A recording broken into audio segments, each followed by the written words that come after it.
You want to build muscle and burn fat at the exact same time. It sounds like the ultimate dream, right? But let's be real. How many times have you heard somebody say you can't do both at the same time? So is body recomposition, the simultaneous act of losing fat and building muscle, really possible? Or is it just another fitness myth? Let's break it down. So what is body recomposition? Body recomposition is the simultaneous process of losing body fat and building muscle, essentially changing the composition of your body. According to the definition that social media likes to throw around, this is done while keeping your body weight exactly the same. Is it possible? Is it worth doing? Who should do a body recomp? And how do we do it? All of these questions are answered in this report. But first, let me share a quick anecdote. This just came in last week. Joseph is in our coaching program. He's not a stranger to the gym. He's been working out for several years, but never really took his programming and his nutrition seriously. Rather, he didn't know how to set up a properly designed program. When he joined Look Like You Lift, he just had the goal to get bigger and stronger. But what ended up happening is he actually got leaner. And this was while he was eating over 4,000 calories a day. Now he's leaner, stronger, and bigger. This is a prime example of body recomposition. So yes, body recomp is absolutely possible. And there's plenty of empirical and anecdotal evidence to prove this. But it requires focused time and effort to your training, nutrition, and lifestyle to do this right. So should you focus on body recomposition? Start by asking yourself these really 4 questions. Am I brand new to training and eating? Are you a complete beginner? Am I overweight, or do I have a decent amount of body fat to lose? Am I returning back to training after a long hiatus? Am I following an intelligently designed training and nutrition program for the first time? In other words, am I watching Braden's content and following his advice? If you answered yes to any of these questions, you're likely set to do a body recomp. Let's talk about beginners. Beginners who have no history of training or eating properly will have the greatest success with doing a body recomp, especially if they start out the gates with a highly effective program like what we have at Look Like You Lift. Why? It comes down to gene expression. In the context of muscle building, gene expression is the process where specific genes are activated in the muscle cell, which leads to the production of proteins necessary for muscle growth and adaptations. Muscles can detect and respond to different stimuli that results in muscle growth, strength, and size. But with our limited understanding of technology and pharmacology, these genes can't just be turned on. They don't just happen without the right stimulus. So if you have no history of gene expression through resistance training, you have muscles that have been left dormant and are ready to be triggered. We've seen the highest rate of muscle growth in novices for this exact reason. We call these the newbie gains. The fastest gains you'll ever see will occur when you are the newest. Trust me, as an advanced lifter, we all wish we could be noobs again, because that was when growth was simple, it was easy, and there was little to no margin for error. Another reason is nutrition. If you're nutritionally illiterate, you probably haven't been feeding your body the necessary nutrients for performance, muscle growth, and fat loss. Just like with gene expression, we can see a pretty quick return once we start eating properly. And the diet doesn't even need to be that aggressive either. Now, if you're a returning lifter, you can also see a successful recomp. If you've taken a long break from training, like 3 months or more, you'll essentially revert back to the status of a beginner lifter, and you'll see a lot of the similar benefits. One benefit, however, is you have something called muscle memory. Since you've been in shape before, the muscles have a set number of satellite cells that don't go away. Because you have a greater number of dormant satellite cells, it's possible to see rapid muscle growth when you start training again. One study that kind of proves this point was Casey Viator back in the 60s. He put on 63 pounds of muscle in a matter of weeks. But that was because he took a very, very long time off of training. He was a previous competitive bodybuilder, and essentially all of those gains just came back. I saw something similar when I took a complete 3-month break from training for the first time in 16 years. I lost a lot of strength and size during that time. I looked horrible, but I was able to get most of my strength and most of my gains back in just a matter of months. Now, those of you who are starting an intelligently designed program for the first time will also see some recomping. If you have a history of working out and thinking that you're eating right, but then you start working with elite professionals like Look Like You Lift coaches, it's highly likely that you'll see a recomp. And we see this all the time in our program. A lot of the times we will take experienced lifters Put them on our program and they immediately start building muscle and burning fat faster than any other time when they were trying to do this on their own. Now, if you're overweight or you have higher body fat, you also can recomp. This is because individuals with excess body fat have the energy reserves to fuel muscle growth while in a caloric deficit. But also, if you're overweight, you likely fall into the camp of the 3 other examples that I just listed. If you're overweight, you're likely a beginner, never done this before, you've taken a long hiatus, or you've just started following a properly designed program. So, if you're new, returning from a hiatus, starting a proper program, it's highly likely that you can do a recomp.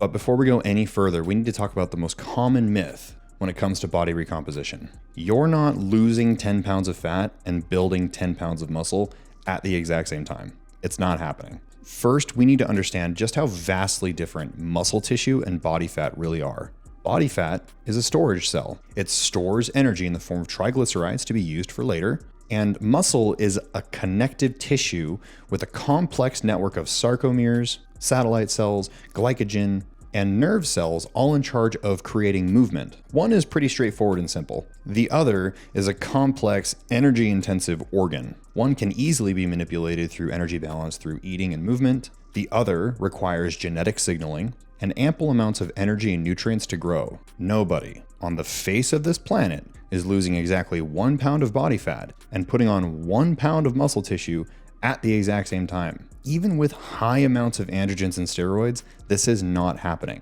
Now, like I said, it absolutely is possible to have a body recomposition. You can lose fat and build muscle at the same time, but nobody is doing it exactly pound for pound. Since fat cells tend to shrink faster than muscle cells are able to grow, we must see the weight on the scale trend downward to ensure that we're making progress. Now we need to talk about the myth that millions of trainers tell their clients to hide their own incompetence at your expense. Person goes to the gym and pays their local trainer to get them in shape. A month goes by and they see no difference on the scale.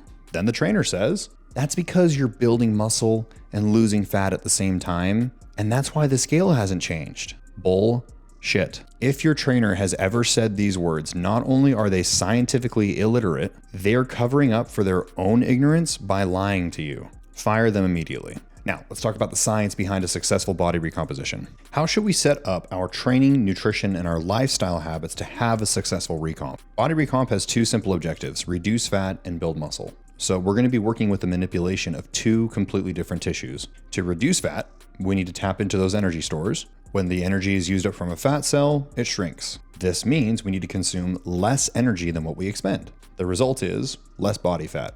To build muscle, we need to deliver a signal that triggers the adaptations for the muscle to grow and strengthen. The signaling, however, is only part of the demand. Muscle growth also requires ample energy and nutrients. So we're going to need plenty of building materials in the form of calories and nutrients so the muscle has the means to grow. Let's talk about lifting. Muscle responds to heavy demands. We need to lift heavy weights in order for the muscle to grow. To best do this, we need a solid foundation of strength. Strength training, particularly with a barbell, provides the greatest return of investment of our time and our energy. This is why I recommend a full body training split, training 3 to 4 times a week. You should be squatting, deadlifting, pressing, and rowing. Now, you can find a highly effective program that you can start with called the Sticky Note program. You can find that pinned over on my social media. The most important thing, however, is to make sure that every session is just a little more challenging than the session before. If you're not progressing, you are not growing. Okay, let's talk about cardio. Cardio has been under fire for the last 20 years. People have been saying that cardio is not necessary for fat loss. And while that may be true for the layman, it's not true for those who want to build an exceptional physique. These studies suggest that concurrent conditioning with strength training resulted in a lower body fat percentage, even with a caloric maintenance. We've seen this with clients as well. When we use conditioning in a client's programming, they are able to get leaner with less effort and with more calories in their diet in a shorter amount of time. So how do we set this up? I recommend 20 minutes of hard cardio 3 times a week. This could look like sprints, farmer's carries, Stairmaster, battle ropes, or even running the strongman events, my personal favorite. The modality doesn't matter as much. What does matter is getting your heart pumping fast and you breathing heavy for 20 minutes. Okay, let's talk about nutrition. Calorie balance is what changes body composition. If we are eating more calories than we expend, we will not lose fat. With that said, however, I'd like to set your calories at an estimated maintenance. There's no need to start off your recomp with a super steep caloric deficit. We should start to see changes just from eating at maintenance. As you start to get stronger and you build muscle and you eat for performance, your body will change. And as you advance and you want to speed up the fat loss, we can move into a deficit. A very simple way of setting your calories is taking your body weight and multiplying it by 12. So Bob is 190 pounds. We take 190, multiply it by 12. That's 2,280 calories. Now we need to figure out how much protein you need. The easiest way to calculate protein is just take your height. We'll take our height in centimeters and multiply it by 1, and that is how many grams of protein that you need. Okay, so if Bob is 5'10", that's 177 centimeters, he needs a bare minimum of 177 grams of protein. Women, you'll multiply your height in centimeters by 0.7. These two metrics are going to be plenty to get you started with your recomp. But if you want to take a more advanced approach to likely speed up progress and ensure peak performance, we need to talk about meal timing and meal composition. I recommend having at least 3 to 5 meals a day. 3 meals if the calories are low, 5 meals if the calories are high. This ensures that we are frequently triggering the cascade for muscle growth called muscle protein synthesis. Try to spread these meals out evenly throughout the day if possible. Now, at Look Like You Lift, we believe that metabolic flexibility is the key to a leaner body composition and optimal health. This requires a separate report to go into complete detail, but in the interest of keeping this short and applicable, here's a few rules. Only consume carbohydrates in the peri-workout window, 90 minutes pre-workout, during your workout, and about 5 hours post-workout. All meals outside of this window will have little to no carbohydrates and primarily fats. Here's a list of example peri-workout meals that you could use. And here's a list of peri-workout meals that you could use. Okay, so why do we do this? Heavy resistance training is highly glycolytic. The body uses glucose as its primary form of energy. Keeping glucose high around your training window ensures that we not only have the energy to perform at our top level, it also ensures that we are remaining insulin sensitive to shuttle nutrients into the muscle cells for recovery and growth. Now, the body doesn't necessarily need glucose outside of this window. You're in a rather oxidative state, which means we're only going to use fat as our primary energy source. There's strong evidence to suggest that consuming high amounts of fat with little to no carbs makes the body more efficient at utilizing body fat as energy as well. Using fat as energy also ensures that we're improving insulin sensitivity, which is crucial for muscle growth and fat loss. As I mentioned, these are more advanced strategies that we use with Look Like You Lift clients to get them elite results. But there's nothing wrong with just starting with calories and protein for now. Okay, let's talk about lifestyle. Sleep is the most anabolic substance that you have, and it's free. If you can become a professional sleeper, not only will your health improve, your physique will automatically start to change. Muscle building is faster, fat loss is easier, energy is higher in the day, and hormones are properly regulated. And these benefits just merely scratch the surface of good sleep. Overall daily activity.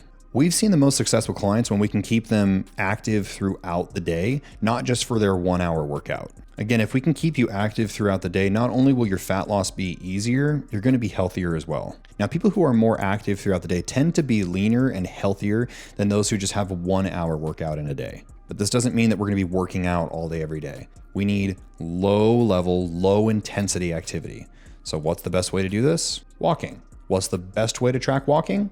Steps. As long as we have a step goal, you can take as many or as few walks that fit into your lifestyle, and as long as you hit your step goal, you're good. For starters, I like to set our step goal at 8,000. This sounds like a lot, but if you space out your walking throughout the day, for example, if you do a 15-minute walk in the morning, 15-minute walk at lunch, 15-minute walk at dinner, and then a 10-minute walk at night to wind down, and you combine that with the average steps that you take in the day, you'll likely hit 8,000. So should everybody just focus on doing a recomp?